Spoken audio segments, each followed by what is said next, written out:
You ready? All right.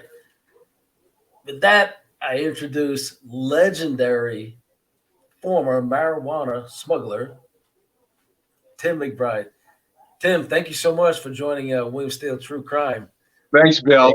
I'm glad to be here with you, man. Finally. Thank you so much for joining us. You're a phenomenal guest. I've seen you on other shows, and appreciate your support of my True Crime channel and my TV show. It made on A&E. Yeah. I have not read your book yet, unfortunately, but I intend to. I have seen so many of your interviews, including on friends of mine's channels. So I have a big platform, and I want to make my fans your fans and vice versa. So I'd like you to just introduce yourself. Tell my audience, my fans, who might not know anything about the potholing business or you, right? If they're not paying attention because your name is pretty prominent. Who's Tim McBride? Where do you come from? Who's this? Who is this guy? Cowboy. Who's that Saltwater Cowboy dude? I used to graffiti that on the subways when I was 9 years old. Cowboy. Yeah, and I earned my I got my pirate stamp here on the other arm right there. So yeah, I earned it. And thank you, Bill, for that that kind introduction, man. I start out by telling you, with regards to the smuggling business, I had no intentions whatsoever when I came to Florida. Even, that wasn't even in my mind. I had come from a place where, my father was 82nd Airborne out of North Carolina. I lived there most of my life. And then he transferred out of the Airborne, to the Midwest for, a number of years. And that's where I wound up doing my 4 high school years there in southern Wisconsin. And, nothing unordinary about the home. There was, nothing dysfunctional or anything whatsoever that, that brought me to where I, was or became what I became, rather. I'm just an ordinary, average, everyday old kid that my neighbor called up one day and said, "Hey, I'm moving to Florida tomorrow. My sister and brother-in-law run a fish house on this little island called Chuckaluski, down next to another little island, Everglades City. And, of course, in the Everglades," he says, "You want to go?" And I said, "Hell yeah." So I, just like that, I dropped my shit. I quit my job, packed my Cobra up, and, the next day we were hauling ass to Florida, man. And took that, the second day of driving, we wound up all the way on the dead end of Highway 29 here in Florida. And that dead end's right on a 129-acre little piece of paradise tucked away in the 10,000 islands in the Everglades National Park, man. And that's where I ended up, right. So that was after high school. You end up in Florida. And then what happens from there? Because your story is just mind-blowing. Yeah, like I said, when we first got here, when we first got into town, and people kind of accepted us, which was very difficult for them to do a lot of times because, they don't know where people come from, they don't know your background, and little did I know. I mean, you hear the stories when you first get there, and a little bit about smuggling and this and that, and stuff like that, but nothing spectacular. It's all ghost stories, until you're actually, become one of the ghosts, which is what wound up happening to me. I had a job when I got down there, and that was helping my buddy that I went down there with, helping him build his sister and brother-in-law's home, their new home on the island, while he went to work on a fishing boat. He already had that lined up.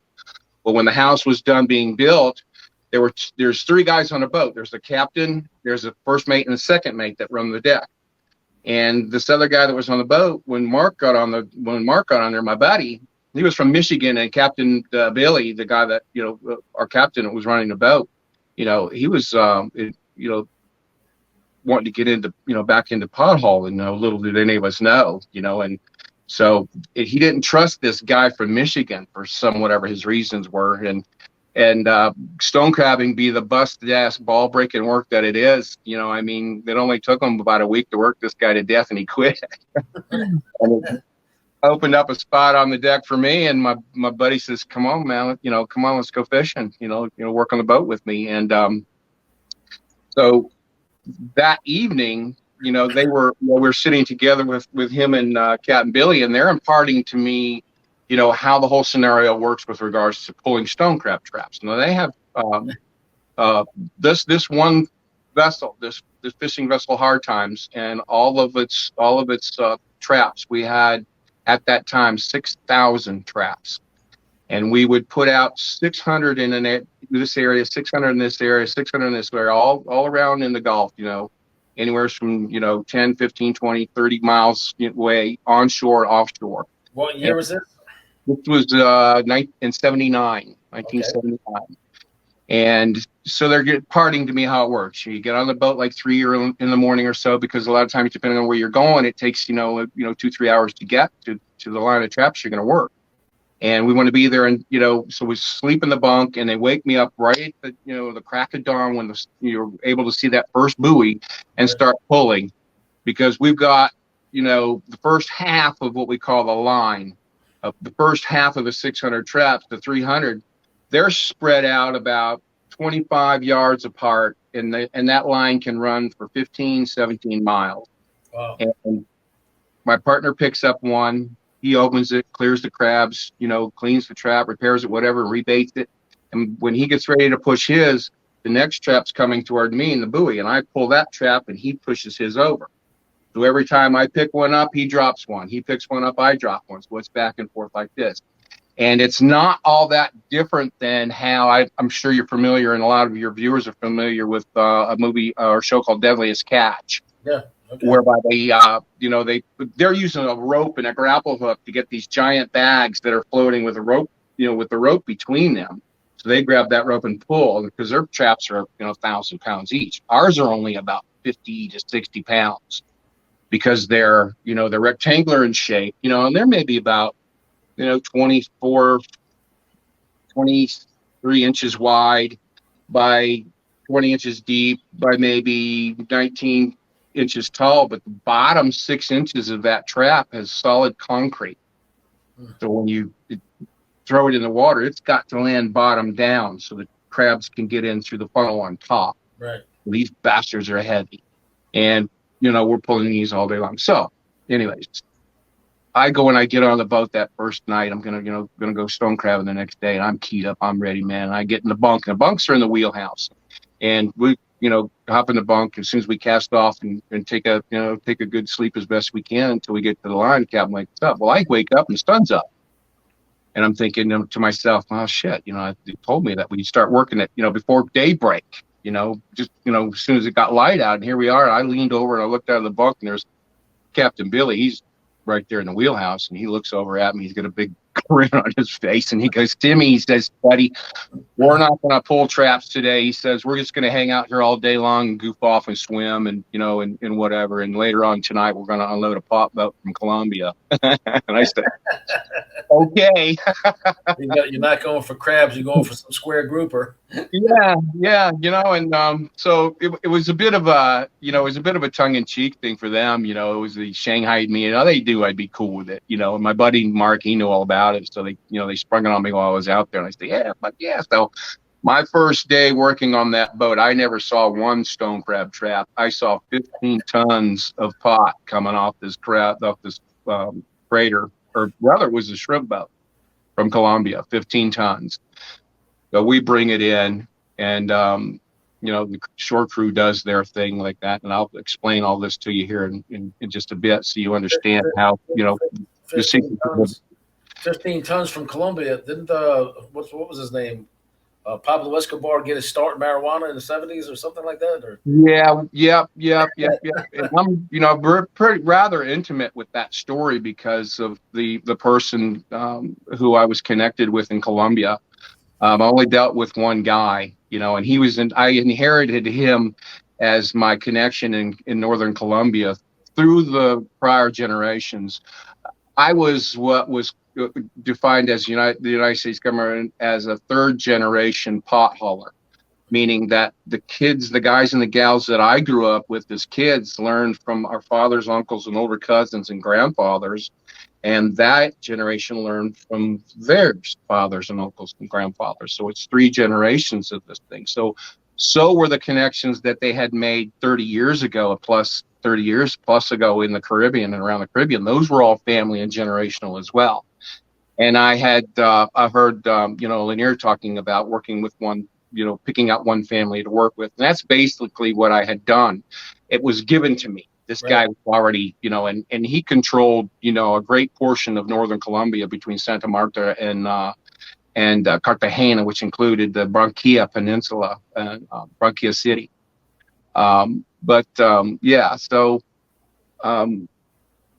The very next morning, we got this load in, and the shore crew did whatever they did with it, So I get to bed, and we wake up the next morning. We're like, we're going to go out and pull traps again. And I wake up again, the sun's up one more time.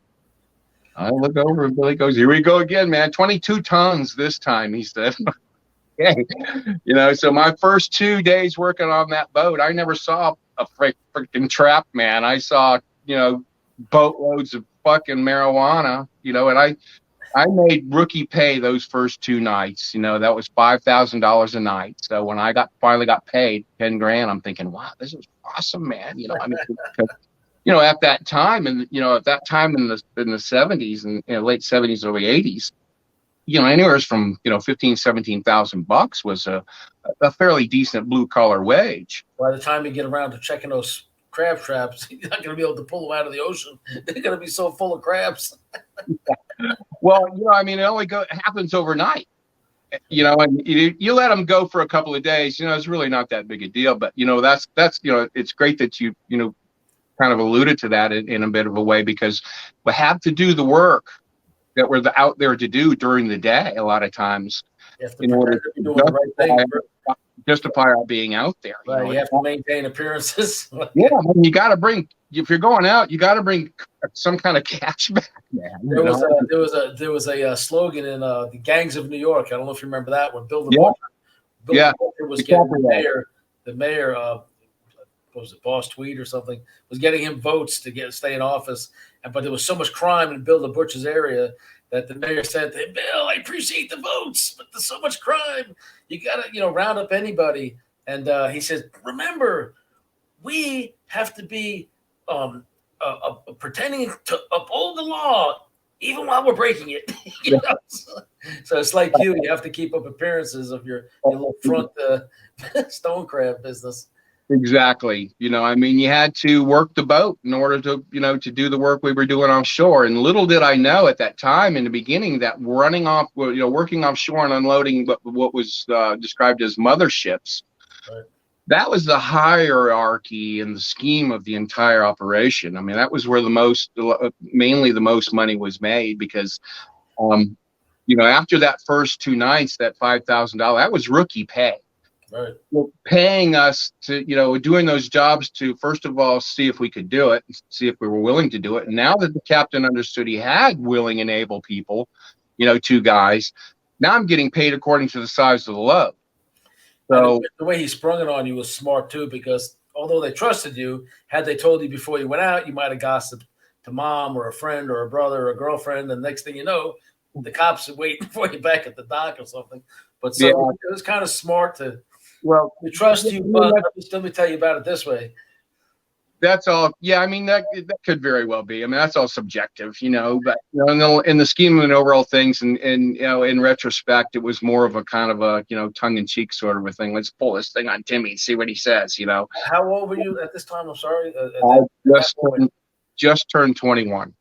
Okay, so you come into Florida, and a lot of I keep a clean station. What is your position? Would you want to see a kid or a young man or anybody getting into the lifestyle of smuggling, anything illegal? Because I certainly don't officially support any of that stuff, but it's fascinating. What's your position? And you're right, Bill. Absolutely right. I don't do this, and I don't tell these stories and present myself as an advocate to smuggling. Certainly not. It is illegal. It is a crime. That's right. And we're telling this for history. What this is the history of how it used to take place when you didn't have all of what's going on right now. I can drive a mile down the street now and buy this shit out of a store, where back then, if you wanted to smoke marijuana of any type, you literally had to go load a boat full of the shit and bring it back to the United States. That's the way everybody was smoking at that time. And that just happened to be how I was introduced as a kid into this industry. Right. I restate my position, as a public figure, and I'm basically, I'm an asset to A&E Network, and and I do my true crime channel. We advocate for crime victims. We're not out here to glorify our past, our crimes. I personally don't smoke marijuana. I never did. But Right. I recognize this man has an important story to tell in the history of the war on drugs, Right. the war which was misguided from the beginning. It still is to some degree. Everybody's legalizing this stuff now. I don't smoke it, but I don't judge anybody who does. So Right. I don't officially support it. I'm helping the man tell his historical story, talk about his books, his upcoming, movies and everything. So go ahead, let's finish. Let's dive back in where we were. So another disclaimer. Disclaimer all day long. Disclaimer all day long. This lifestyle is way in our past. So. Right. Yeah. No, this is just the way of the world as it was before, cannabis became grown, here in the United States. Right. Like I said, you literally had to go to another country and get it and bring it here for everybody to, and to supply the type of demand that was going on in those days. I mean, people have no idea, even the government at that time had no idea that, the sheer volume that you're going to hear about, the sheer amounts of marijuana that just our crews were bringing in to Southwest Florida, United States. I mean, it was going somewhere. Right. We weren't shoving it down anybody's throat, man. We couldn't get it in fast enough. I mean, right.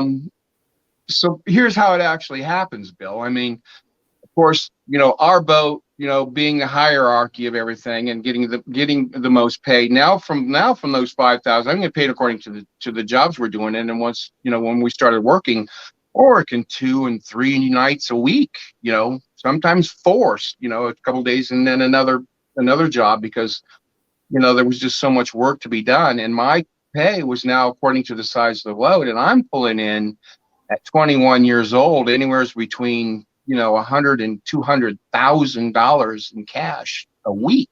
Right. As a 21-year-old, just unloading these boats. And that's all I ever knew, and a lot of us growing up, all we ever knew were, and that 30,000 pounds, that 15 tons that I alluded to earlier, that was a kind of a test run sort of a thing. I never saw another load that small, after that. They were 20 tons, 25 tons, as much as 55 tons we've done in a night. I mean, after what, just to see if we could do it. It wasn't about money after all. Now, what time frame in years are we talking about? You said 79 till now. We're going to get back to some of the stories. Sure. But fast forward to how long was the run before, and ultimately you were arrested, you went to prison. Right. 10 years. Get it? You had a 10-year run.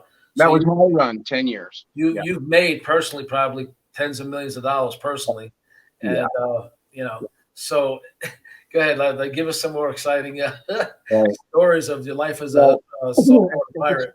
Keeping in mind that 10 years is added to the 20 that was already in place, by the older generations when us kids took over.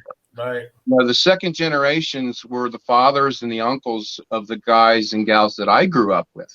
Just a few of them, a handful of them, anyways. But, and it was such that our boat, back into this, how it all takes place, and I'll give you a bit of a sequence of events of taking place here now. Our boat goes offshore and we meet the mothership. And a lot of times it's not just go out there and the stuff starts raining down on our deck for us. It doesn't work that way. A lot of times we have to get out there, pull up next to the mothership, depending on what it is. It could be a shrimp boat, it could be a yacht, it could be a freighter as much as 400 feet in length or better. Right. And I've seen freighters out there that we've gone out to unload with as much as 200,000 and 300,000 pounds on them at a time. We would spend 2 and 3 nights in a row, not just our boat. There's a fleet of crab boats between Everglades City and Chokoloskee, and about out of say 25 boats or so, maybe half of them are working. So, and that's because if you're moving say 20 tons, and you've got 800 to 1,000 pieces that weigh bales, let's call them, that weigh 70 to 80 pounds, and you've got to move 800 to 1,000 of these things sometimes twice a night. You can't keep working the same crew night after night after night. You're going to kill them, man. So the best you can work, would be 2, maybe 3 nights, and then you step back and another couple of boats would jump in. So everybody was, spreading the wealth around because there was just so much work to be done. So like in any given state, you might have, it's a coal town. They're known for that. It's a steel town. It's known for that. Your town was the pot smugglers town of the United States, basically. I mean, it is what it is. It was referred to and is still known as the marijuana smuggling hub of North America. There you go. And this is a story that you'll never hear. I mean, the government will never tell you this story, I mean, and it had to be told by somebody like myself who was there and actually participated, and it was agreed upon by the older generations when they discovered that I was going to write about this, that, it should be somebody that was there that could tell it truthfully and honestly and without embellishment. And what they also decided, amongst ourselves, that, to tell this story accurately and let everybody know, how it was done before we're all dead. 30 or 40 years goes by and some half-assed journalist or historian takes this and this story, this story, and this story and patch quilts together what they think took place. Right. They weren't going to allow that to happen. So they said, okay, look, Jimmy, let's go ahead and if anybody needs to tell us, it should be you, So I had the blessing, so I had free rein to tell the story, and that's why, as we said earlier, this is not an advocacy. This is an attempt to help you understand the history of how cannabis, was coming into this country prior to the early 90s when it became, medically legal in California in 96 for the first time. And Trinity, Mendocino, and Humboldt counties became the Emerald Triangle in Northern California, which were growing homegrown forever. I mean, there's nothing new about these people. But I grew up in New York City, and I remember from even the 70s when I was in my teens, people had weed, of course, and whatever else. I didn't indulge in it, but you'd always hear, I got the good Colombian gold. I guarantee you some of that stuff in those days came through off one of your boats. Yeah, you know what? I'm fond of saying that, if you smoked weed back in the 60s, 70s, and 80s, there's probably a 99% chance that, we had our hands on it before you did, because, and like I said, and this story goes on. And if I did not have the validation of all the law enforcement agencies, the CIA, Secret Service, FBI, FDLE, which is the Florida Department of Law Enforcement, Customs Agency, the DEA, you name them, they were involved in this case. And a lot of supervisors that are, were involved in my case at that time, several of them have become dear friends of mine over the years, simply because of the story that I'm about to impart to you. Now, everything they say you've changed your life, and I think most of them probably see the fallacy of the war on marijuana specifically in those days. That, I think, more than anything, was their biggest bitch. To them, it was the biggest waste of time, but it was what they were hired to do, and it was a paycheck, and that's the way the language of the law was written within the confines of the United States, judicial system. It was against the law. But regardless of how they felt about it, they had to, uphold the language of that law. And now when I speak to them in retirement, they're like, dude, you were just doing what you had to do. We were doing what we had to do. And, to be honest with you, they should just legalize this shit, As you know, I was a jewel and art thief, okay? I was a locksmith, alarm technician, but I also trafficked kilos from South Florida to New York. Right.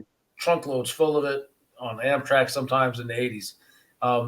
And I remember, like, when I developed a cocaine problem, I was using a lot of coke as well. I don't smoke weed. I don't drink. But I was using a lot of coke.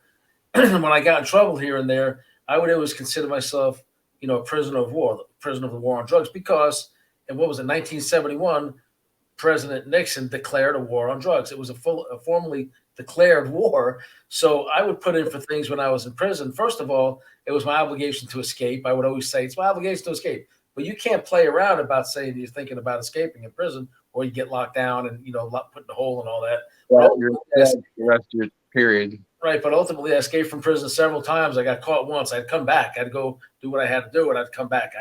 That's a show for another day. But so the time I didn't come back, I ended up on America's Most Wanted website because of who I am and my skills. But right. I always tease people, but I said it like you said, tongue in cheek.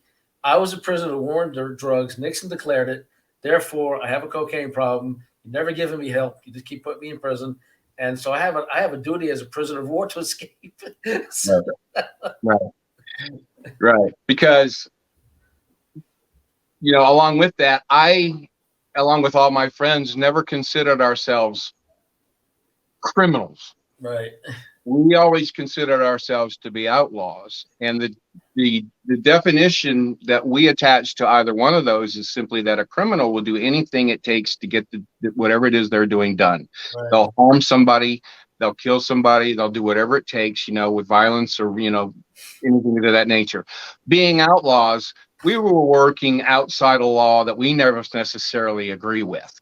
Right. But we weren't harming anybody. Right. And that's another thing, another likable thing about the story and why so many of these supervisors for these high-level government agencies are now friends of mine, simply because there was no violence involved in all the years that we were doing this. Never once, well, I take that back, once only did I ever see a gun or hold a gun.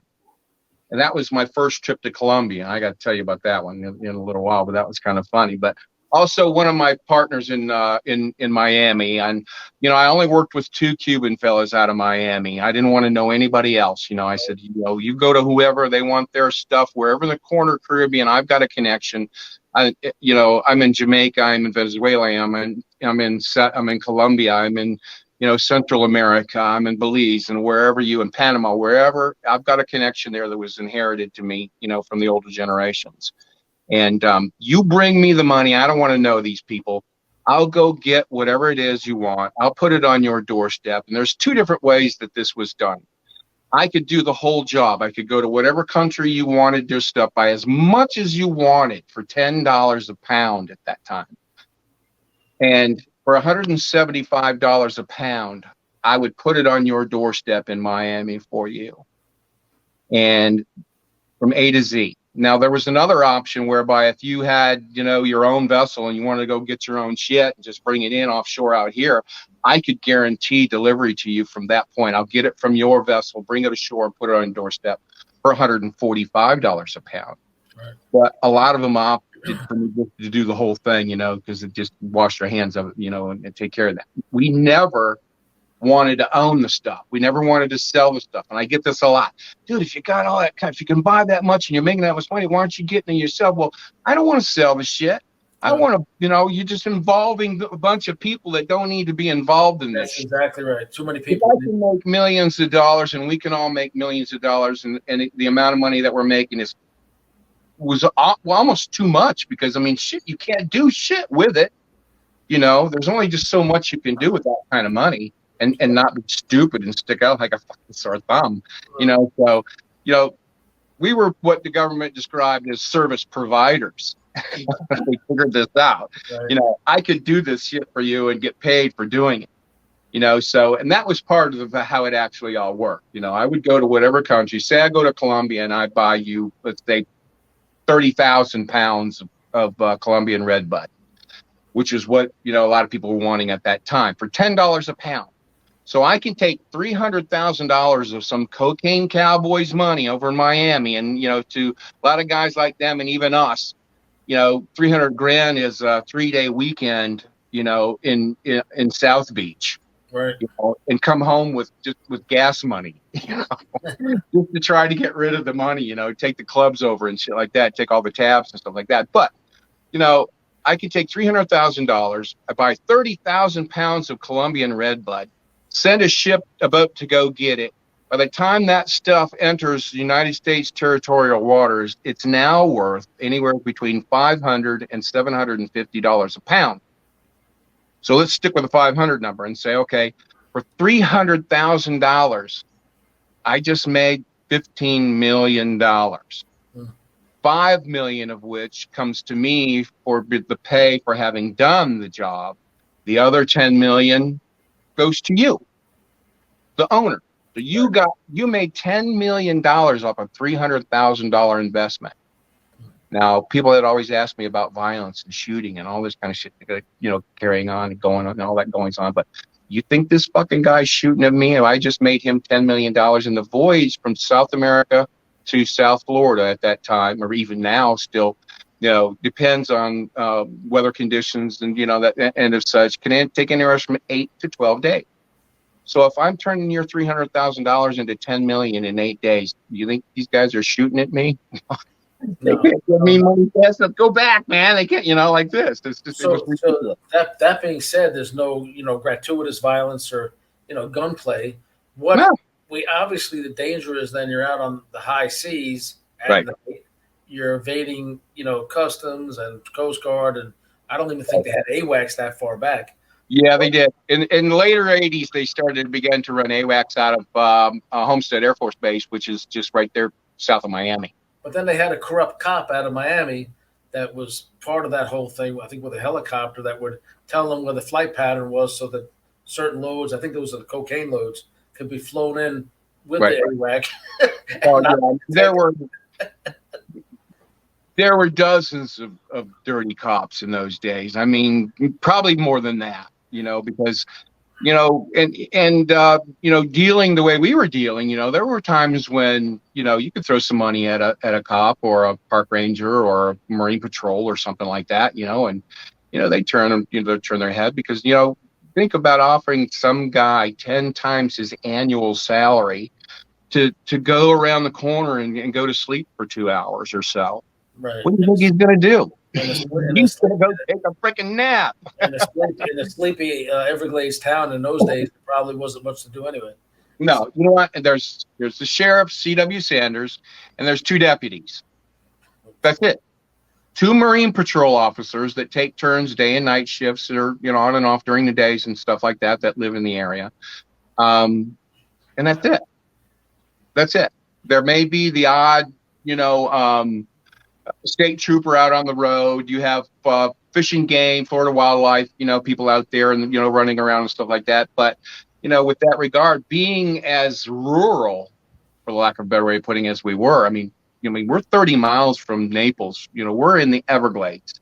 We're in the 10,000 islands. The little island that I live on, and we'll pull up a picture of it here in a bit, is only 129 acres. And it's tucked on the backside of literally what's called the 10,000 islands in Southwest Florida. And that's a beautifully wonderful looking labyrinth of islands that Mother Nature saw fit to build right in our backyard, man. And that's where we played as kids, so, and we'll put up another graphic of an overview of what that looks like and the maze in which we had to work to work with. And you probably do all those waterways like the back of your hand. We could go in and literally get someone lost on purpose and leave them and have a couple, like, say law enforcement, say for some whatever reason we're being chased or followed, something like that. We'll take them in there and lose their ass and them not having any clue where they are, and have 2 guys sitting maybe 2 islands away from them and just kind of looking like, between the bushes to make, to keeping an eye on them while we're over here working. Well, you'll be back home to sleep while they're still trying to find their way out. Right. So, so what happens then is, our boat comes in loaded. We've just unloaded from the mother boat. Our boat comes in loaded, and, we've got, say, 20 tons on this boat. Was about as much as, and we'll show you a picture of it here in a little bit. It was about as much as you could put on it before you needed to plug what's called the scuppers in the back of the boat. The scupper holes are what takes on the water that may come over the rail, like rain or splashing or rough seas, and it allows the water to drain out these holes off the stern of the boat. But if the boat begins to get loaded and the slower it drops into the water, eventually those scuppers will go into water and the boat will take on water and it'll sink. Right. So 20 tons, 40,000 pounds is about what we were comfortable with. We could take a little bit more, but then we're pushing it, at that point. So, we bring it in and we pull up, and now everything that I'm giving to you needs to happen between sundown and sunup. So we would sit offshore on what's called the horizon. And the horizon is, and everybody knows this, if you're driving and the further away you get from something, the smaller it shrinks in the distance like this. And once that still, whatever you're looking at disappears, that's your line, that's your horizon line. How many miles out is the horizon typically? Was it? I thought Horizon on the water. Well, depending on, how, like if you're pulling away from the shore and you're watching the condominiums, the high-rise towers shrink in the distance and disappear. At about 11 miles, they disappear. Right. So 11 miles is about what your horizon would be. A little bit less when you're talking about a boat, because we're talking about a 20-floor high-rise versus a boat sitting, maybe 2 or 3 stories off the water. Right. So that being said, we would sit off, the horizon and wait till about 3 to 4 hours prior to sundown. And every load had a particular call sign that you would yell out over the radio, and only recognizable by, the boat that we're about to go. So the captain would make this call, and wait for a return call. And once we got that return call, we take off to the boat so they know that the one approaching it is the one that should be. So this is usually, like I said, 3-4 hours before sun goes down, because we've got a lot of work to do, man. We're talking 20 tons of shit. That's 40,000 pounds. Wow. That's, 800 pieces or so. How much did they weigh each at the time? I'm sorry? How much did the bale typically weigh? 70, 80 pounds, typically. Now, this is during the years when they started coming compressed, so they're all the same size and same shape. We'll throw burlap on them. And they had burlap, coffee bags. But inside that, they're in heavy milled bags, plastic bags with duct tape. They're put in these burlap bags, and those bags are stitched shut on one end. The burlap is. But they didn't always come like that. Now, this is part of the evolution of the history of this thing, right, of the smuggling. But just for this story's sake, yeah. So we're taking on, 40,000 pounds of this stuff. Now we've got to, get it off the boat onto our boat. So a lot of times we get off of our boat while the captain's, either tied up to the boat and he stays on the boat. We get in the hole on the big ship, the mothership, and help throw the stuff up above and get it on deck. And we're down in the hole, and there's no, hey buddy, how you doing? There's a conversation, and bullshit. There's no bullshitting going on, because you're working your ass. You've got a job to do, and you're down there, and the engines of these diesel engines are running, and they stay running 24/7. They don't shut these things off. Right. And not only do you have the heat of the mechanics of the boat itself, but you've got 40,000 pounds of bales stacked down there that are starting to warm up themselves like a pile of mulch would do. So it's hot as shit, and you're working, you're tossing bales, and you're pushing them above your head so the guys on the deck can reach down and pull them up like this. Plus, you have to contend with the seas. You might have 5-foot seas. Yeah, the whole gambit, and sometimes the vessels are so big, and there's so much in these holes that we would literally make pyramid piles out of them. And the guys would stand up on the pile to a guy on top, and we would bucket brigade them up to the guy, and he would lift them so high enough for the guys on deck to pull them up. I mean, some of these ships were huge. And when we got enough on deck that we think is okay, that they can keep up with, loading our boats, that's when we got on board. They'd start throwing it down to us, and we would stick that shit everywhere possible we could on the boat. On our boat, we'll show you a picture of it as well, there's no hiding this stuff. The voyage from Columbia to where we're getting it from, yeah, it's below deck, it's out of sight, it's just another vessel out on the seas and the shipping lanes like everything else. But to us, to get it inshore, I mean, this shit is stacked in the bow. It's stacked around the wheelhouse on the outside. It's on top of the wheelhouse, bales stacked up just high enough to where the radar array would turn like this, and then stack that high all the way back to the back of the boat and under the shade where we all stand to work, when we do our job. And if you were to fly over this boat in an airplane looking at it from above, you would see a big pile of pot moving through the water with a radar on it like this. That's just what it looks like.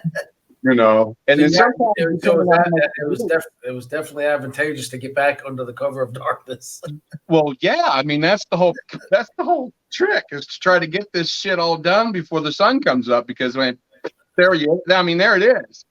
And a lot of times, if the loads were even bigger, like I said, we've done, 55 tons, and I've seen boats with, 300 plus thousand pounds on them. There could be another 2 other boats with us, loaded the same way.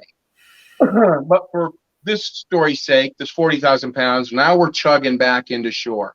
We're loaded and the sun's just now going down. If we're lucky enough to take 4 or 5 hours to load, 6 hours to load, because it's a lot of work. You hustle, and you're sweating your ass off, and you get a drink of water and you work some more, and you work till you're dead. Now, stone crabbing is a tough business. Alone will make a man out of you, but now you're doing this at night, dude. We were some fit little, some fit kids for sure. Did you ever encounter in all your years doing it any Coast Guard or any authorities or not military, like Navy out in the ocean confront you, not confront you? You saw them, they left, they didn't realize what was going on? Not once. Wow. Well, actually, once. There's a story if I can remember to tell you, but and it happened at this moment in time that I'm about to impart to you. Now, our boat's loaded. We're bringing it to shore, and we're just barely moving, man. I mean, this boat is just chugging its way, and we've got a 12-cylinder turbocharged Detroit diesel engine, and it's fucking humming. And we've got about a 800-pound brass 4-bladed prop that's pushing this thing through the water. And we're only doing maybe 6 knots, 5-6 knots. We're not very fast at all. And we've got, anywhere from 30 to 40 miles to make, because territorial limits are 30 miles. And very rarely could we ever get a boat to come in, any closer than that, because, they're just, they didn't want the risk as much as we did. But nevertheless, when we get to shore, to where all the islands are, we just pull up, next to the, one of the outer islands, kill the engine on the boat, and sit there in the darkness. And then out of nowhere will come 15, 20, 25 of these smaller, shallower drafting boats that are perfectly designed. And a lot of the boats were built by us, by, a few boat builders in town, the Morgan brothers. And another type of craft that was called a T-craft, which is a very, very flat bottom, shallow drafting, wide boat center console that has nothing in it but the center console. And you can put 30, 40 bales on one of these things. Oh. And they're driven by twin 235 horse Evinrude outboard engines. And they pull up like flies on a garbage can, man. And there's a driver of that boat and another guy on with him. That guy jumps on our boat, and they just begin tossing and loading their own boats. And then I'm throwing and I'm loading their boats, as well. And they go into the shallows through a pass that we made ourselves, not the normal pass, but we know where all the shallows and all the turns and curves in deep water is. To get inside, which is about 1.5 miles or so, to get inside this layer of islands to get to Chokoloskee, to get the stuff in, and they make as many trips back and forth from the island to the boat as they need to till the boat is empty. And we will put it literally into 1 or 2 of our friends' houses on the island that we've taken all the furniture out of, and fill the bedrooms, the bathrooms, the living rooms, the kitchen, the dining rooms, everything, floor to ceiling, all the way to the top, and right to the front door. And if there's more still yet to come, pull the door shut and go to Jimmy's house next door and start filling that one. And what's the most cash you've ever seen in one place with taking all this activity in? Probably 250 million. And you were the key person at some stage. I remember you telling me responsible for making sure everybody got paid, I think, too. Yeah. What I'm giving you right now is the earlier days when I first got in, when I first got started, I first got involved in this, and, giving you the scenario by which it all, by which it is all done. Now, when the shore crew is taking this from us, and once we're unloaded, we would go offshore and, clean up, scrub down, and sit next to a line of traps that we might pull some the next day so we can come in, earlier that afternoon, at least with some kind of a catch. And it's not uncommon for a vessel like that to stay out overnight. There may be some kind of malfunction mechanically, or, you just want to stay out there and pull, some extra catch for the next day, because the first what you pulled that day wasn't really worth coming in for, or some shit. You make up something. But if while the house is being loaded, and a lot of times what will happen is the drivers will bring their car, their truck, their van, their, anything that we can stick a bale of pot in and roll it down the road. A lot of them would come out to the house that evening while the houses are being loaded, and we would load that vehicle for them. They would drive it back into town. Now we're talking about Everglades or Chokoloskee Island, connected by causeway, about 1.5 mile causeway to another island, Everglades City, which is right there tucked in the mainland. So between Everglades City and Chokoloskee, the whole entire population was just under 500 people, and half the town was working. And the other half kind of pretty much knew what was going on, but these were their neighbors. So, they're not going to tell on their neighbors and shit, because they don't see it. If they don't see it, then it doesn't exist, Right. Or whatever. But park these cars, take them home, park them in their driveway, and leave them there overnight, sitting right there in the broad daylight, stuffed full of weed in a parking lot. And everybody that works on the crew, offshore, onshore, driving, whatever, bail handlers, bail tossers, spotters, even, whatever, I'll explain that. We were using 2-meter radios. And the 2-meter radios, I probably had 200 of these things. They had a 5-digit combination. You could dial in whatever combination you wanted. And they were at that time virtually unscannable by law enforcement. So we could talk freely. We didn't need codes and all this kind of bullshit. We could talk right freely on these 2-meter radios. And because communication is obviously very, very crucial when you're doing something like this, because there's a lot of working parts, man. I mean, we're talking, it takes anywhere from, 40, 50 plus people to make one job work, between the offshore crew and the shore crew. Now, the next morning when the sun comes up, that's when the load begins to make its trip to Miami. All the cars and trucks and vans and what have you that got loaded and taken home begin to be released on intervals.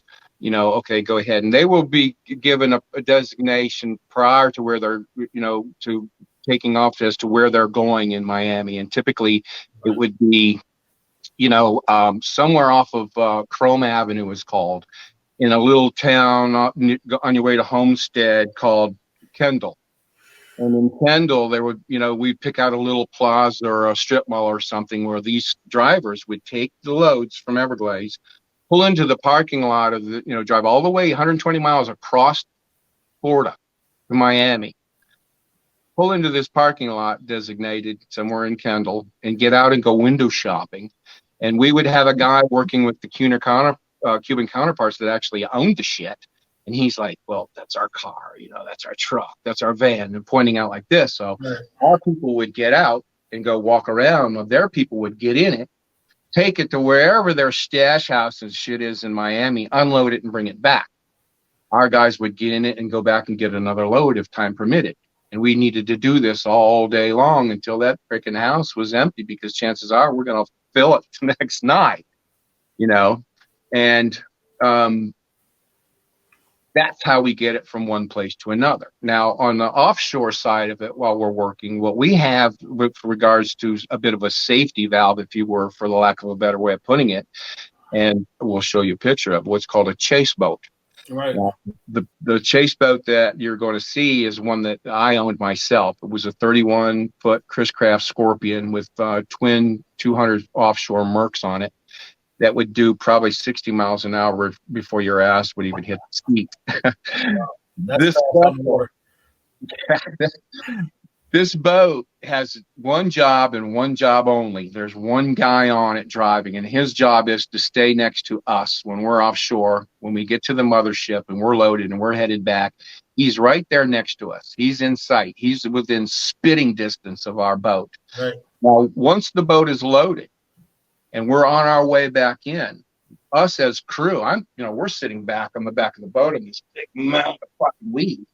And it's our job as the guys who were first to get it was to break into one and, check it out and see what it's like, so we can tell the guys back at home, whether it's worth grabbing some of this shit or not, So that being said, if the captain is now doing his job, He's in the wheelhouse and he's dialed in, man. He's not watching the radar. He's checking the scanners. And we had at that time what was called a Polaris scanner and a VHF frequency scanner. And it had a 360-degree digital LED lights that would strobe 360 degrees like this.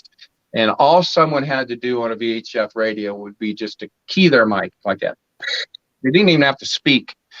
And what would happen was that little diode would stop, and wherever it stopped blinking at would indicate what direction that mic came from. Right. So you didn't even have to talk on the radio, and we could know you were there, or we know about where you're at. And a lot of times that's how we communicated with the other vessels that might have been out there with us and being loaded, because you're coming in, you're running dark with no lights, obviously. And sometimes you're going to lose track of, your partners, your other boats. And every now and then you'd wonder, where in the hell were you guys? Are you close by? And there'd be a like this on the radio. Right. And then you would hear just a confirmation. You would hear a back like that, and that little thing would show, okay, they're over there. Then, because the radar at that time was blown out to almost 50 miles. And the captain is watching very, very diligently that 50-mile radius. And if another target comes within that range, and it looks like it's approaching us, he can shrink that down from 50 miles to 30 miles to 25 miles to 20 miles to keep that target on sight. And if it looks like it's going to approach us, we just get in that boat riding right there next to us and haul ass and let them have the shit. Right. And we're scot-free. I mean, we're gone into the night, gone before they even, 30 minutes before they can even get to us, we're gone, because part of the scenario built in is that the owner of our boat was Captain Billy, was his dad. So the owners of the boats and the cars and everything that's being used are never the ones driving them. There's always somebody else, and that reason is a very particular reason for that now. So what would happen is if the boat was actually being boarded or going to get stopped or whatever like that, Billy would make a radio call real quick into town to his daddy, and his daddy would know immediately what to do. Get on the phone and call the authorities and say, what, I just looked outside and noticed that my boat was gone and someone stole my boat. So you report the boat is stolen. Right. And if it had actually been taken or seized or whatnot, because it didn't belong to whoever and they had stole it, it would be liability. They would get it back. Right. They would give it back to the owner. Same way with the cars and the trucks and the vans and whatever vehicles are being used. The owners aren't driving them. They paying somebody. They're getting $15,000 a trip. These drivers are, man. They're making some decent cash. But if something ever were to happen, they have a built-in safety valve as well, and that's by way of what we call spotters. These guys are paid, or gals. There's guys and gals are working, man. There's a lot of, everybody's working. Their job was to, for $5,000 a day, do nothing but go from Everglades City to that plaza and back and forth. And there's maybe anywhere 8 to 10 of these people doing this, all staggered in every different place. They're everywhere on the road between Miami and home. And if you're getting stopped, first thing you do is get on that 2-meter radio that you've got and say, hey man, jig's up. I'm getting popped, I'm screwed. And the owner of that car, truck, or whatever would immediately call and say, hey, I looked outside, my shit's gone, man. It's been taken. Reported stolen. And they're instructed to, if they do get stopped, is to wait for whoever stopped you. Now, whatever you're driving is now a couple thousand pounds, if not heavier than it was when it was empty. So wait for whoever stopped you to get between you and their vehicle, throw yours in reverse and hit him, and smash the living shit out of that guy's car. And he's not going anywhere. And you just take off. Now, you're not going to outrun his radio, that's for sure. But the intent is to get out of his sight, where one of our spotters can just stop in the middle of the road, leave the car there, truck there, or whatever like that, running. I don't give a shit what they do with it. Get out of it, get in the car with a spotter, and go home. Car gets used to do that in New York years ago. Guys would do that in New York. They'd steal a car. If the police got behind them, they'd go backwards around, trigger the police airbags, Right. Nothing can get And away. this was just on the verge of airbags coming into existence. They Right. didn't really, exist at that time in the vehicles, to any great, amount. But that was, in effect, that was their way of, a safety valve, built into the system. So everybody remained, somewhat calm and casual, knowing that they're not out there alone on that 120-mile one-way trip across Miami with a car or truck or whatever load of shit. Right. So that's how it works from offshore to onshore. Now, another common misconception that people have about the pot hauling business is that, okay, I brought your load and I gave it to you, I got paid. No, it doesn't work that way. I need to get paid when that load begins to sell. When that load begins to sell, they start paying me the money they owe me. If they owe me $15 million for doing a 40,000 plus pound job or whatever, what we would do as a guarantee of payment would be to, when the load's coming in, I'm sending their shit to Miami, but I'm keeping $15 million worth of this shit in Naples or in Golden Gate. I'm keeping a hold of it, and I'm sending all the rest to you. So, it may take a week, 2 weeks before I start to get paid. And we're working in the meantime. And as a kid, I can remember, getting paid for jobs that I don't remember doing because they were like 2-3 weeks ago. And I'm getting all these bags shoved at me. And I'm like, okay, whatever, But you give me $10 million and I'll send you $10 million of the shit that I'm holding on to back to you.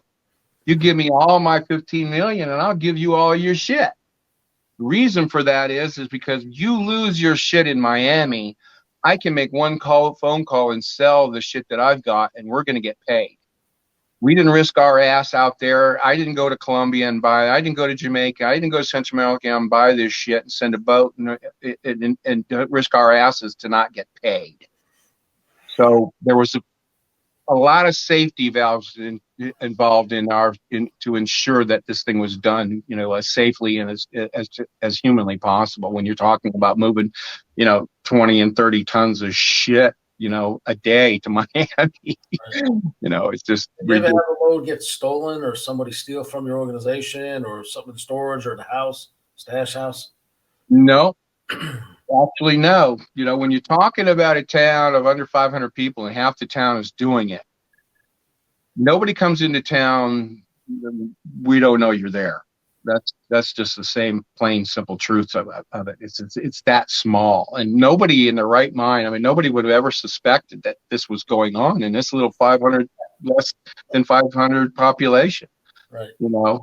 And a little small, quiet fishing village, because there was nothing extraordinary about anything that we had as far as our cars and trucks and homes that we lived in. We weren't living this lavish, extravagant lifestyle because that was just stupid. You're asking to get your ass handed to you. And besides, if you did do that started doing that shit, well, you just didn't work anymore. The older guys, would just say, but okay, you're done, man. You showed us that you're not responsible enough to handle. And I'm making like I said, $200,000 a week sometimes, and I'm 21 years old, man. But what they were very good at is showing us in the beginning different ways to spend money and not have anything to show for it.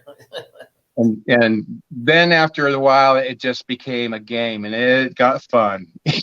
That's when you go, like I said, you go to Miami with 2 or 3 of your buddies, and and take a couple $100,000 each, and spend 2, 3, 4 days in South Beach, and trying to come home with just gas money, just to get rid of the cash, somehow.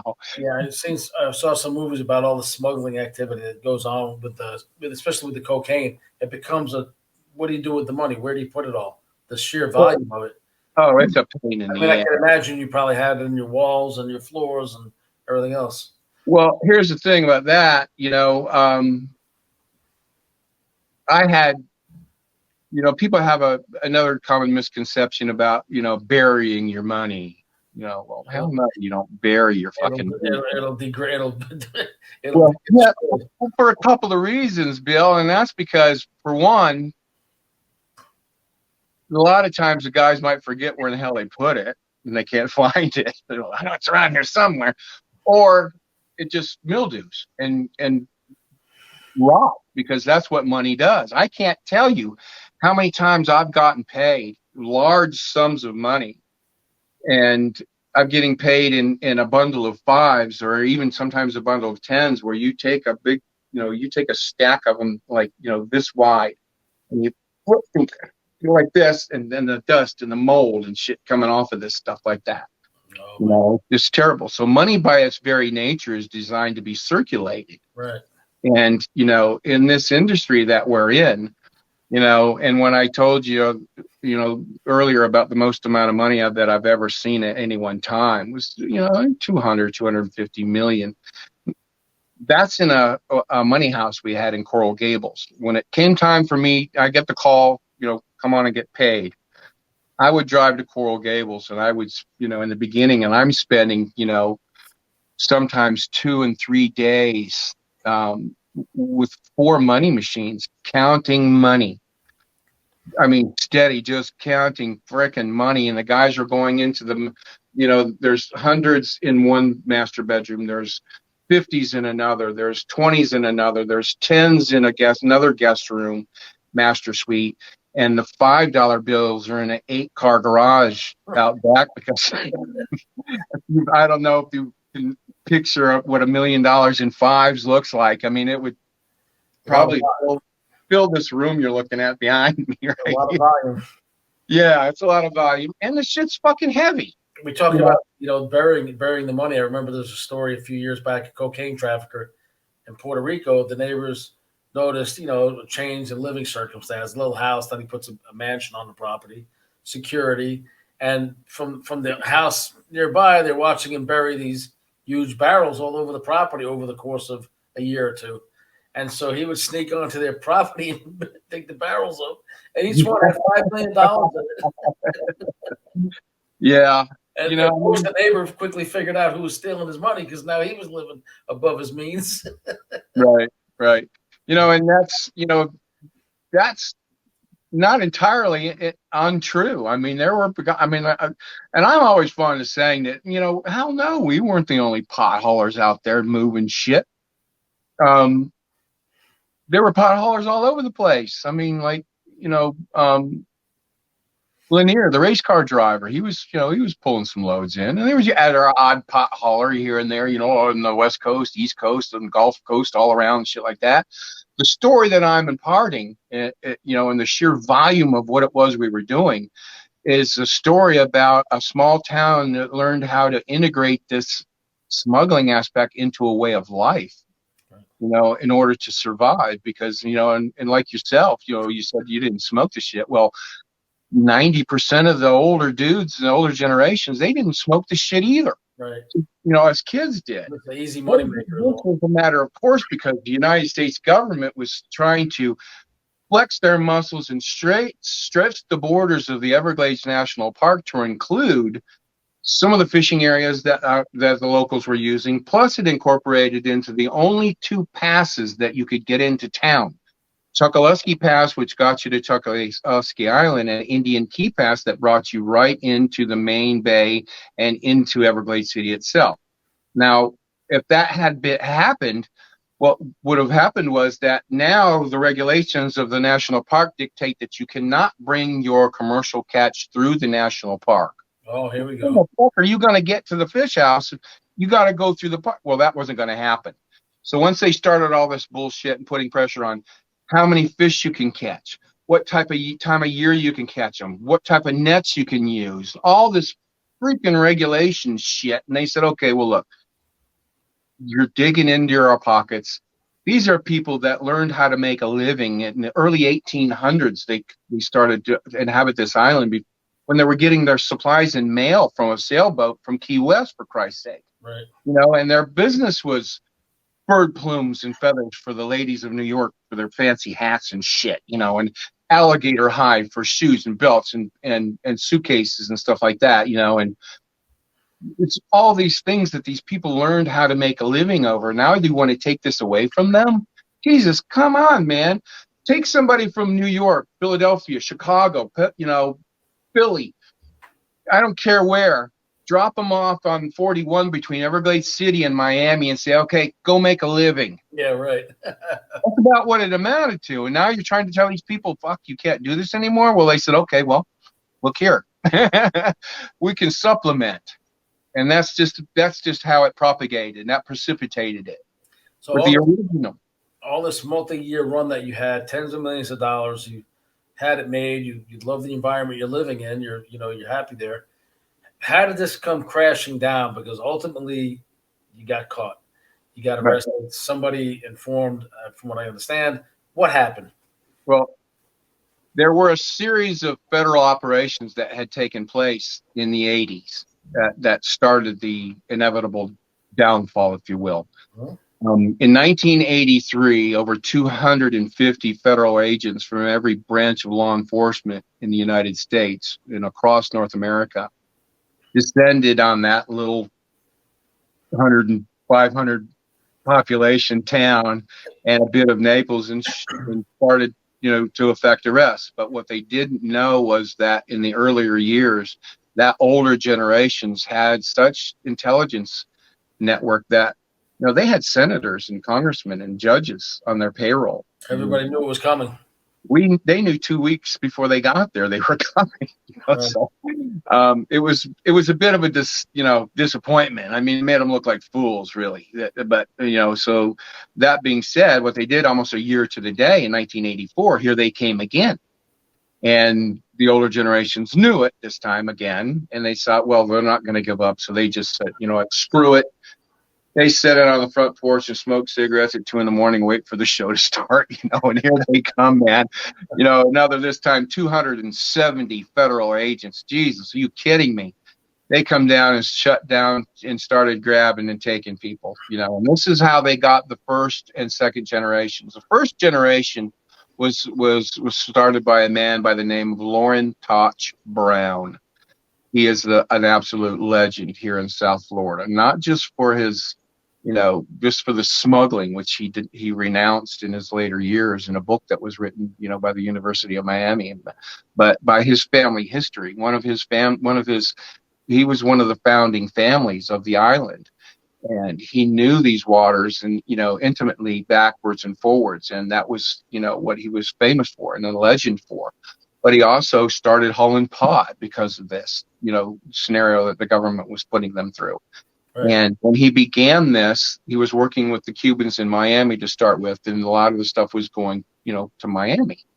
Well, the jobs began to get a little more difficult, and they started seizing a little more product over there during during that time, because the cocaine corridors were the Mona Pass and the Windward Pass were the only two passes you could get through, the chain of the Caribbean islands without coming through what we call the Gap, which was the Yucatan Pass between eastern Yucatan and western Cuba. That's how you get into the Gulf of Mexico, or you use the other two, Windward and Mona passes.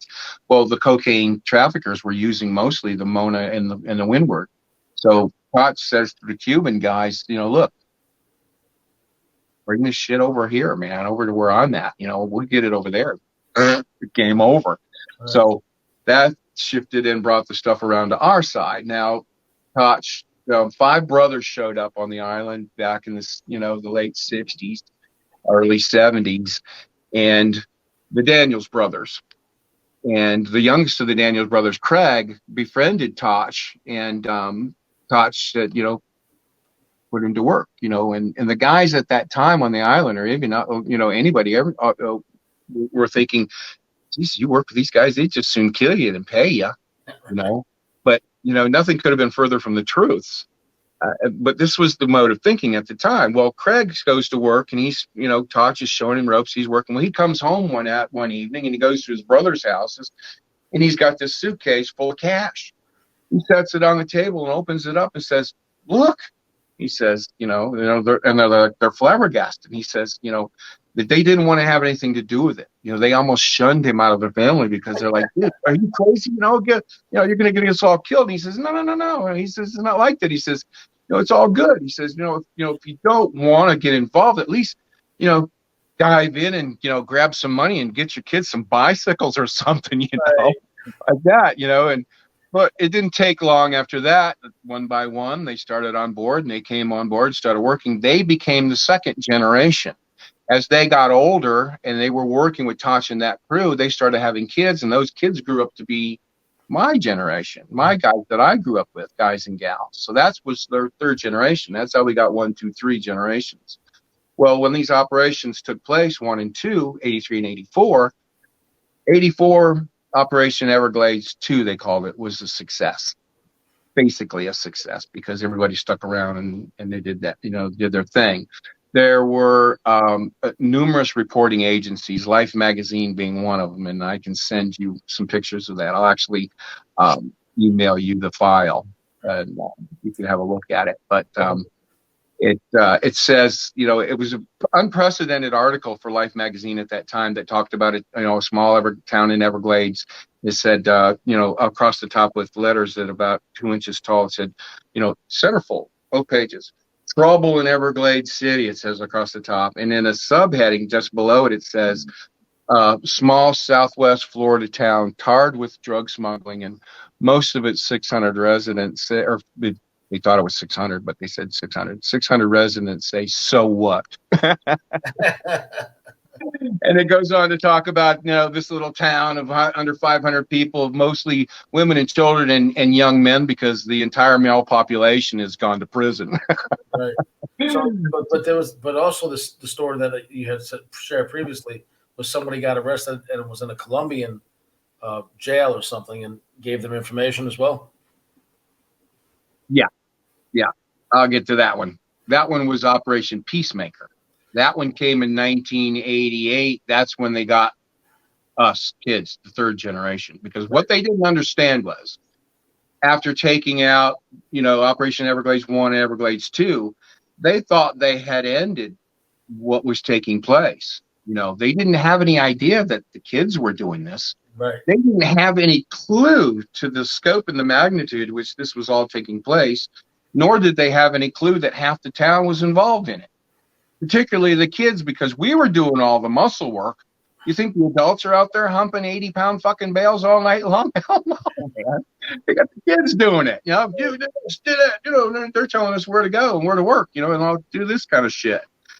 So they wind up taking them away, and they're doing their time, and, given the time that they were given it, during those days. Well, what had taken place, several months prior to all that happening was, we had worked, and I wrote this in one of the chapters of my book, where we worked 28 nights in a row one month.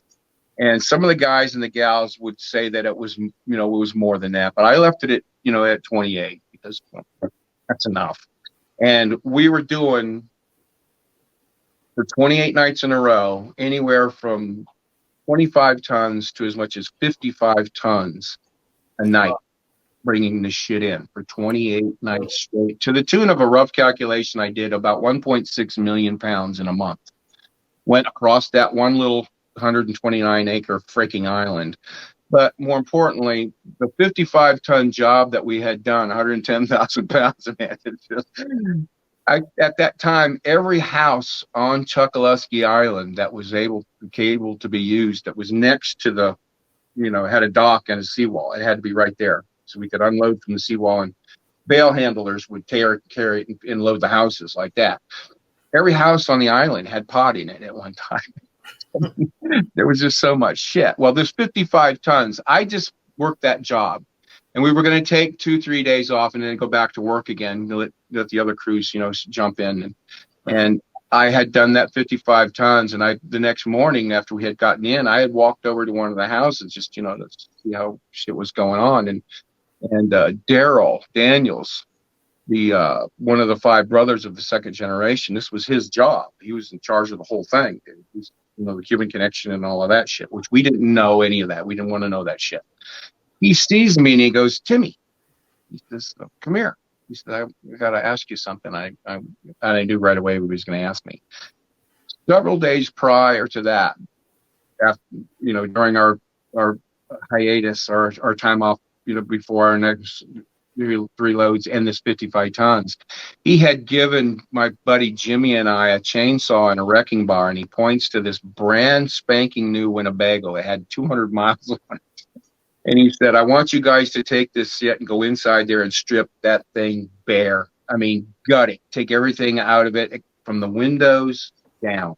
Right. From the windows up, leave the cabinets and the doorways and the curtains and everything and all that shit. So when somebody looked in there, they would see the cabinets and the curtains and shit like that. But if you happen to walk up and look in that, there was nothing. I mean, it was stripped out. We even took the captain's chairs, driver's seat and passenger seat out of this thing. And they took, all the vehicles were doing this. They would put airbags in the springs and inflate those airbags so when you loaded it, it wouldn't compress the springs. It would just ride level, ride normal. So they did that to this Winnebago and put just about 11,000 pounds of bales in this thing. And they even took, they took one out like this so the driver could sit down in there and drive this damn thing because there was no seat. So that being said, that's when Daryl goes, hey, Timmy, I got, come here. I want you to do me a favor. And right away I said, oh, fuck, get to my stuff. I knew what he was going to ask me. He wanted me to drive this thing to Miami. He said, I'd like you to, if you would, drive that Winnebago for me over to Miami. Yeah, my luck. I just made $75,000 that night. I don't need to drive this fucking thing, But he says, I need somebody that I trust, and somebody that, that's familiar with, this scenario, because it can't go to the dead drop spot. Now, that's what the law enforcement, that's how they coined that term dead drop, by what it was we were doing, taking the material, dropping the vehicle and getting out of it and walking away from it, letting somebody else take it. That's what's called now a dead drop. He says, you can't take this stuff to the plaza in this Winnebago because, Christ, you get within 40 feet of it, you can smell the damn thing. Right?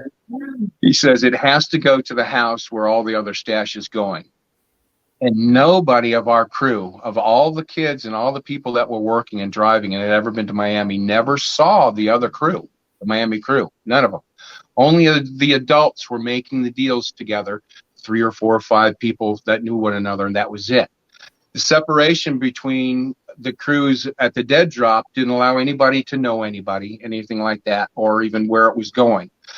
But this had to go to the house that nobody had ever been to except the adults. I was the only crewman out of all the hundreds of kids and people that were crew that had ever been to the stash house. Right.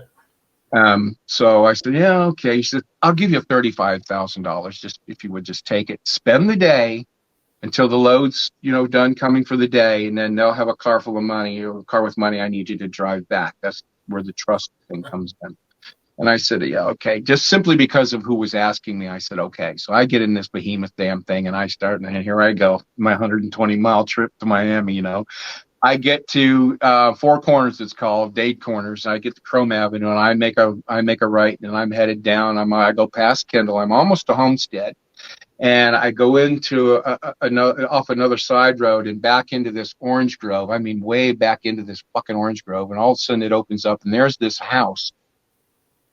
You want to call it a house. It absolutely doesn't belong there. It was literally looked like an English castle, for Christ's sake. It had this.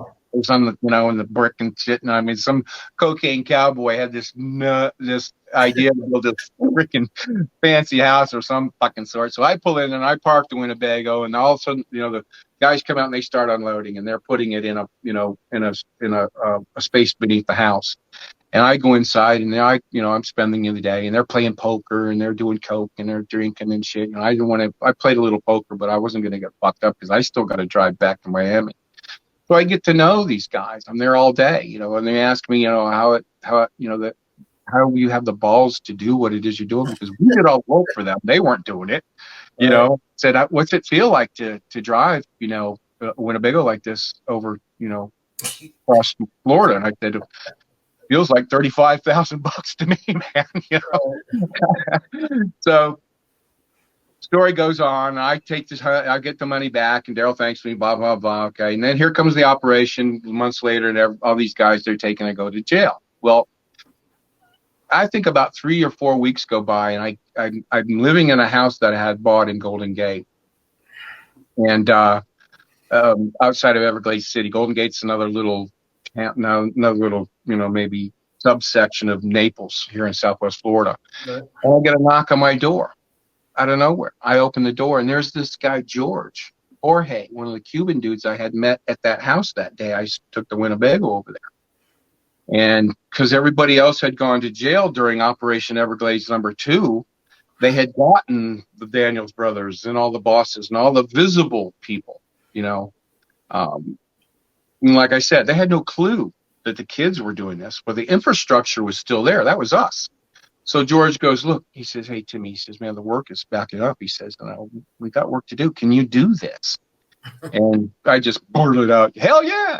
I didn't even give it a second thought. Right. I didn't know what I was doing, right? So, I knew up to a point what I was doing because I had done it all, from offshore, unloading motherships to bringing it onshore and all that kind of crap. But what I didn't know was, where do I go to get this shit? Who do I talk to, man? Where in the fucking country am I? How do I get there? How much do I, the whole thing beyond me. And I went back to Everglades and got everybody together and said, okay, man, get ready. Let's go back to work. And I wound up getting a hold of several of the older generations that had done some of their time and had gotten out and told me how this end of it worked and and who to go see and what to pay and all this kind of shit. So I learned that from them. So my first job that I had done on my own in late 1984 was a test run of 36,000 pounds, 32,000 pounds. Wow. And they wanted me to go do the whole thing. Fly to Colombia, go to wherever, pick it out, purchase it, buy it, make sure the shit's good. Then my boat to go get it, blah, blah, blah, put it on the doorstep, the whole 9 yards. I said, okay, yeah, fuck yeah, I can do that. So ultimately, between Carlito and Leo, these are the two Cuban guys that I name in my book. And that's, the names that I had given them. That's their actual name. But we had at one point gotten a Learjet, a business Lear. And I could fly from South Florida to Colombia in about 5 hours. It's not that long a trip, and it's virtually the same time zone, almost, I think, an hour difference. But I wound up, flying down there, meeting the boss man that I called him, and that was a trip, my first trip down there. I took my buddy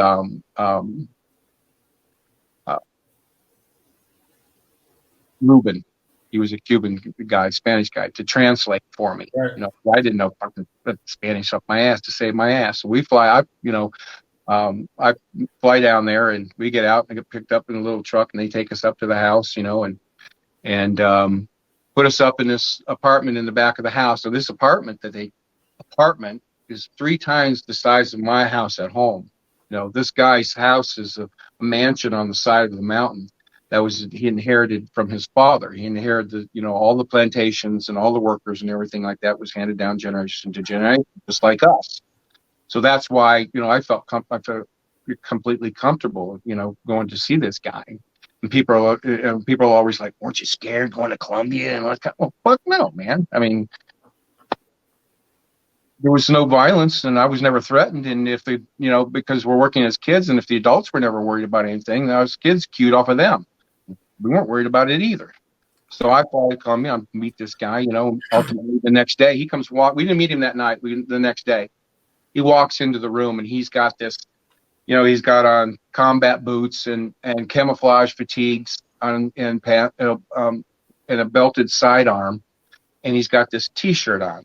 And on the front of the t-shirt, it's a big smiley face like this. And it says, have a nice day. Like that. And he's blah, blah, blah, blah, Spanish like this. And walks into the room, and he's only about maybe 5'10", 5'9". He's not a big guy. He's heavy set, black, pulled back hair, just like you'd envision a Colombian dude to look. And when he walked past me, I got a glimpse of the back of his shirt was that same smiley face with X's on his eyeballs and a big smoking bullet hole in the top of his head, and it said "or else." So it said, "Have a nice day, or else." Got this, and I'm thinking, "Oh fuck, man, this guy's in." He had a awesome sense of humor, you know. So we bullshitted back and forth a little bit, and he said, "Well, let's go see what you're here to see." So he says, "I'm driving." And he runs to the front door, and he opens and he grabs an AK-47, and out the door he goes. I mean, they're guns, they're lined up there like the coats and the shoes are. You know? Right. So his buddy Rico, his second man goes. He grabs one and he runs out. My guy Rudy, he grabs one, and then I said, "Oh fuck!" and I grabbed one. That's the only time that I mentioned earlier that I'd ever seen a gun or even held one. And I only grabbed it because everybody else was grabbing one. When Rome do as the Romans, right? So we get in the truck, we go to find, you know, he says, and we take about a 20-minute drive through the jungle, and I get out, and Rico opens the front door when we first get there, and immediately I get smacked in the face with this all too familiar pot mixed with burlap smell. And we just, I mean, it makes me like hard like this when I smell that smell, man. And we get out, and I'm pushing through these leathery branches and leaves and shit, and all of a sudden I'm standing in front of what looked like an Incan ruin, and there's bales of weed, compressed weed, stacked maybe 12 feet high, 20 feet wide, and they go 50 feet or so back into the jungle, and there's a row going this way, and another row beside it, another row beside it, like this. I mean, shit everywhere. And he hands me a bamboo pole about 6 foot long with a piece of pipe about 4 inches long, and it cut like a hypodermic like this. And we're walking between these rows, and I'm sticking these bales with this thing and pulling out material, and we're using his pipe, and we're smoking. We're testing shit. This is how we did our testing in those days. Right.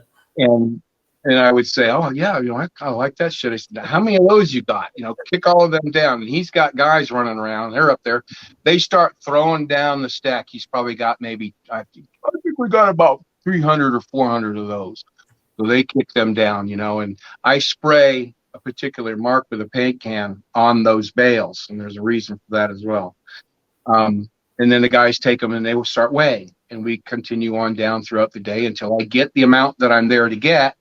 And then we call it a day and go back to the house. Well, we go back to the house and shower and, you know, in this net and get relaxed and get ready to have dinner. And we go into the grand room, which is like a big ballroom. And there's the boss man. He's sitting in his big comfortable chair. He's got a cocktail, and the crowd's starting to gather, and the house is filling with people and women, of course, of all beautiful women everywhere. And there's, you know, coke all over the house and shit. Well, prior to us getting there, he had, you know, a wife and children. He's a family man. He had his wife and children go stay with the in-laws while we were there at the house. They didn't want to be involved while we were there. So sitting there talking to him, you know, we're having a good day's work. We're fixing to fly out the next morning. And this guy walks into the room, and he comes up behind the boss, and he's like, you know, in his ear like this. And all, you know, I'm watching the boss's face, and I call him the boss, and that's the only name you'll ever get out of me for obvious reasons. Right. His face goes blank and ashen, and like, you know, and I'm watching this take place. I'm looking at him like this, you know. He puts his cocktail down, stands up, and he starts to walk out of the room. And then he gets a little bit faster paced. Now he's going down the hallway headed toward the kitchen. Well, I set my drink down, and I'm going to follow this fucking guy, see where he's going, right? He gets into the kitchen, which is huge, chef's kitchen.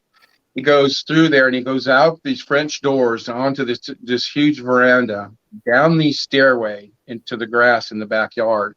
And the lights of the compound are at the edge of the jungle facing toward the house. And he's running, and I'm following him. I'm running my ass on. He gets about 20 feet in behind the lights into the darkness and ducks down into the bushes. I run past him, I don't know, 20, 30 feet, and I dive into the bushes like a swimmer off a starting block, right? And I'm laying there, and I'm breathing. I'm waiting for all hell to break loose. You know, what the fuck? I'm thinking, and, you know, and I'm mosquitoes the size of dragonflies. I'm getting nailed, right? and all of a sudden, what seemed like, forever was only a couple minutes. And I hear this voice out of the back door yelling something in Spanish, like this.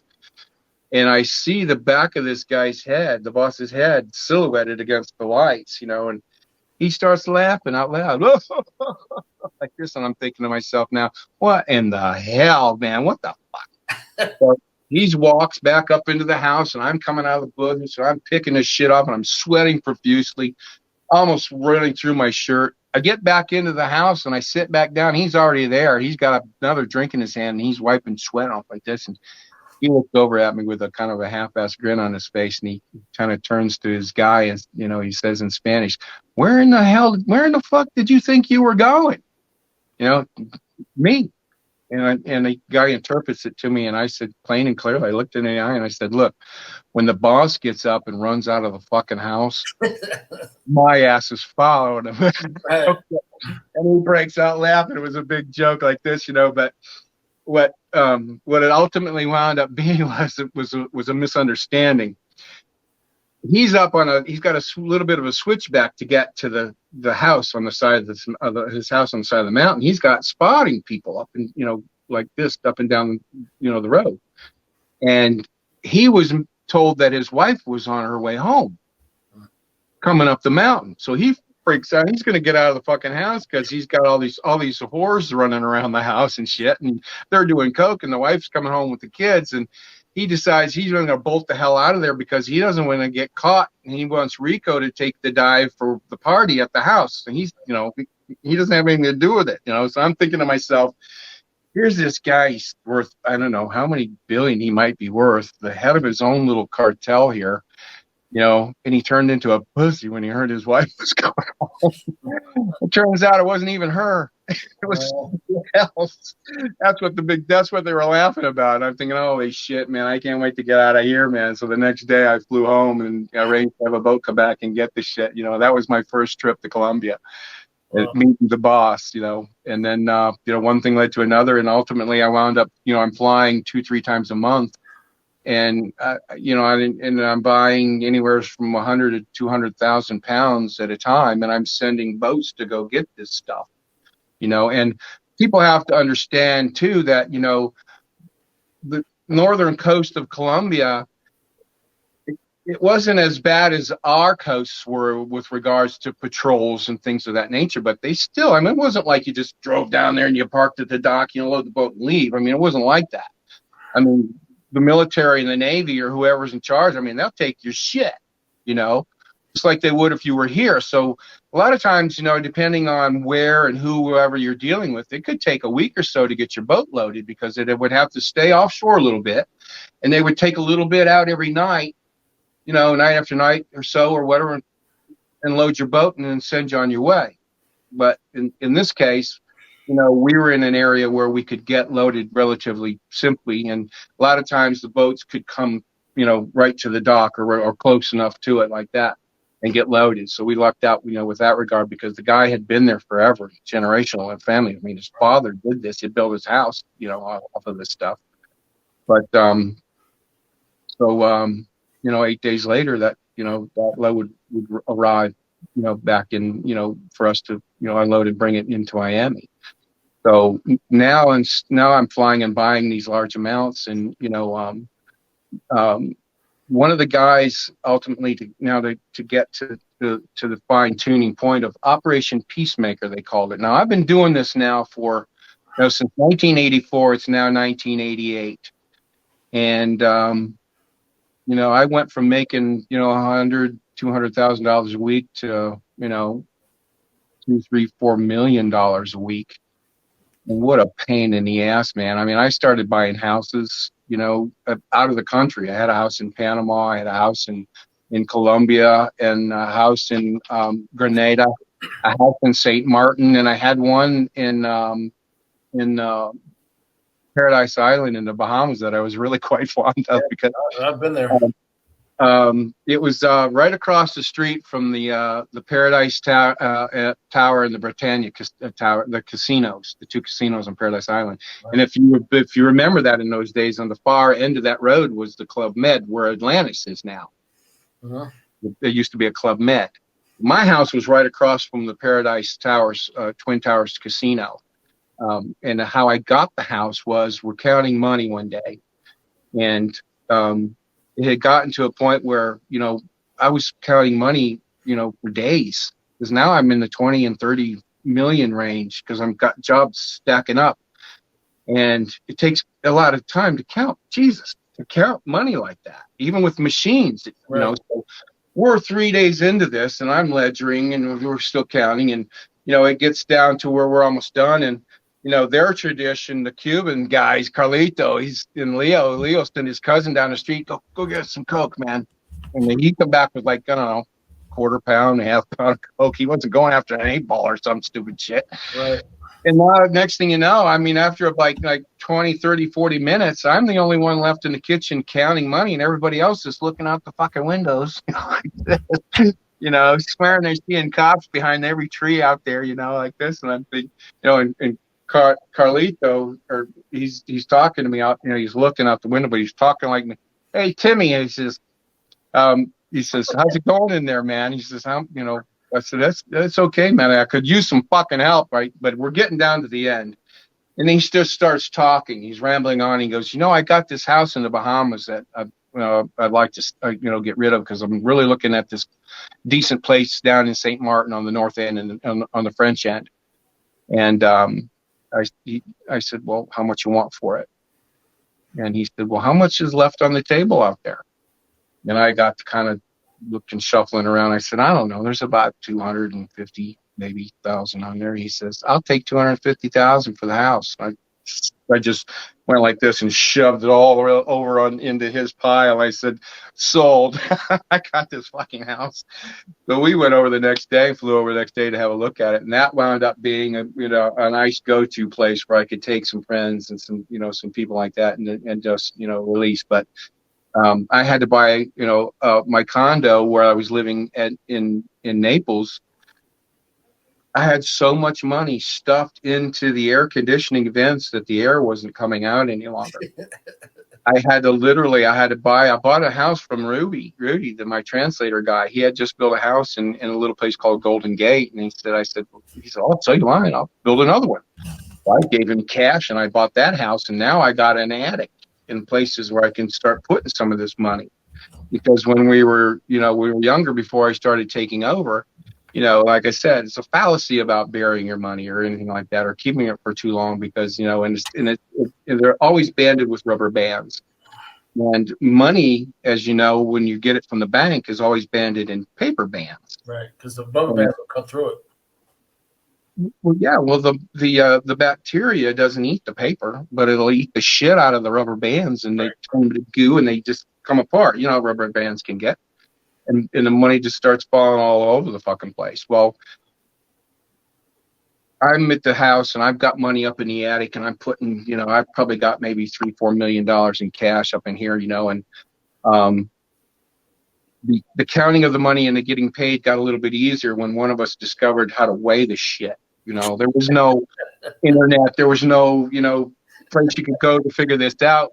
There was always a triple beam somewhere because somebody's doing coke. And they have $100 bill or a 20 or a 10 or something like this. And they, do shit and throw it on the triple beam and just fucking around and weighing the thing. And it weighs a gram. Every bill, regardless of the denomination, weighs a gram. Right. So from that point on, it's just math. There's 28 of those in an ounce. There's 16 of those in a pound. Well, hello. So what we're doing is now the guys are going into the master bedroom and get a laundry basket full of hundreds and bring it out in their bundles. And they're all 2,000, they're all certain denomination in each bundle, but it didn't matter because what I was doing was throwing them bundles whole with the rubber bands on them, counting them as I threw them in the basket till I got to $1 million in cash, counting it. Put the basket, you zero the scale back out, and then you know the weight of your rubber bands. Exactly. You see what the weight is, and having counted them, the reason I'm counting them is because I need to know how many fucking rubber bands are in there. Right. I have to subtract the weight of the rubber bands to get to the true weight. Each one of those probably weighs at least a gram too. What's that? Each rubber band probably weighed a gram. Each rubber band weighed a gram, and there's typically 2 rubber bands on, banded on a bundle. So I discard the amount of the weight of the rubber bands, and I get a true number where 140 pounds in 20s is $1 million. Okay. 22.2 pounds of hundreds is $1 million. $280 280 pounds is $1 million in tens. So from that point on, now instead of 3-4 days and counting money, I'm in and out of there in an afternoon, man. Right. But it actually takes more money, more time to get the money home than it did to get the fucking pot there.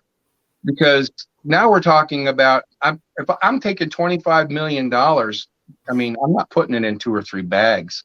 I mean, I've got 8, 10, 12 giant suitcases full of money. And what people also don't realize is that shit's fucking heavy. Yeah, You see a guy on a movie running around and he's carrying a bag full of $1 million and he's swinging and running. No fucking way. He's dragging that motherfucker behind him, man, because that shit's heavy.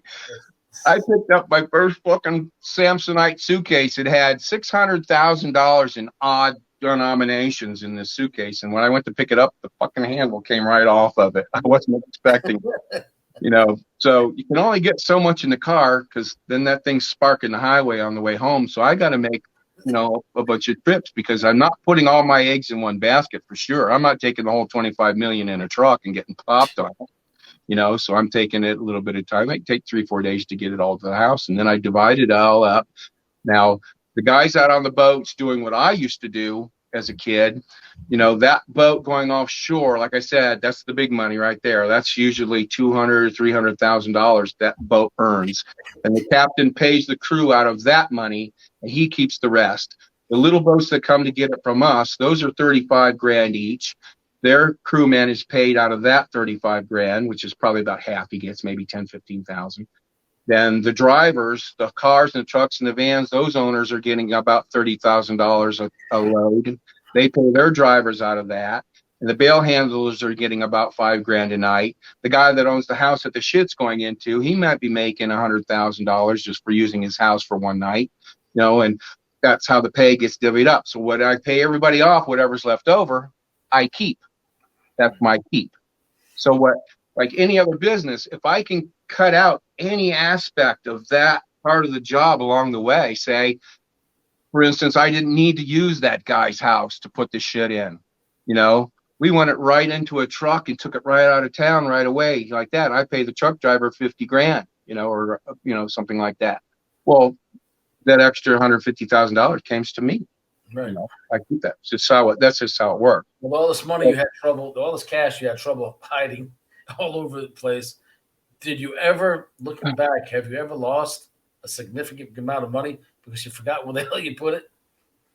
No, I never did forget where I put money, but I did lose about $250,000 in $100 bills one time. In the attic of the house that I bought from my Cuban friend, and I'm putting the shit in the attic. I go to throw up a bundle of cash. I think, I don't know, several trips up the ladder, about $500,000 or $750,000. And I pull the thing down and put the ladder down, and I climb up and turn the light on. And I look right in front of me is this pile of shredded money. I mean, it was a big fucking pile like this. Wow. And it wasn't just shredded to where you could tape it back together. I mean, they minced this. The mice got it. Mice. They made the coolest little fucking condo out of $250,000. Oh my god! You ate the shit out of it, man. And all I could do is laugh. I'm looking at this thing and I'm laughing and what the fuck. So I grabbed it, threw it back into the back end of the attic, and I set the box down. And I shut the fucking door. That's the only time I ever lost money, But I would keep my money, and people, rather than bury it, because I've heard horror stories from some of the older guys about, forgetting about where they put this shit, But what we did have was occasionally we wound up having one of the gals and a couple of the gals on the island. We knew, a Cuban guy in Miami was a gold dealer. and we would send bags with our names on it and the amounts on the bags, 100,000, 200,000, whatever like that. And all these bags in the back of this truck, and the girls would go over to this Cuban guy in Miami and buy either gold ingots, gold bricks, Right.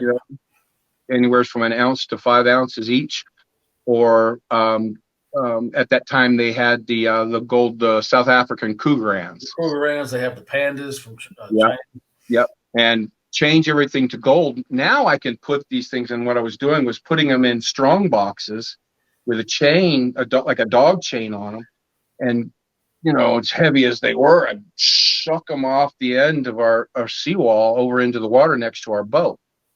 And anytime I needed some extra cash or whatever like that, I just dive in there, open up one of the boxes and grab a handful of gold, take it into town and cash it in. But that was just, there was just too much. I mean, I couldn't spend the amount of money that I was making. Let's just put it that way. It was nearly impossible to do. In that community, that actual community, or you're further north now, aren't you? Yeah, I'm up in Fort Myers. I'm about 45 minutes from there right now, but I still get back. I talk to my buddies, one of them at least every day, but there were, there was, during that time, and, and now we're verging on 1980, 87-ish, coming up on 1988. And what wound up taking place was one of the guys that worked on our crew, and by this time, I'm running 5 crews through Southwest Florida. We have our Everglades City bunch of guys and gals, which is 50 or so people. There's Goodland Island with a crew the same size. There's Marco Island with a similar crew. There's Naples and Pine Island. All these 5 crews, we're talking about 250 plus 300 people. Right. I'm working Everglades, and sometimes, Jesus, there would be boatloads sitting out there parked like a fucking parking lot. I couldn't get to them fast enough. And I've got all these crews working. That's how the amount started staging up. I can't take as, Saltwater Cowboy. I was one of the original 3, and I can tell that story to you here in a second. But I could not have done what I did without all of these people. I can't take credit for all this goings on, because it literally took a village. When they say it takes a village, in this case, they were absolutely right.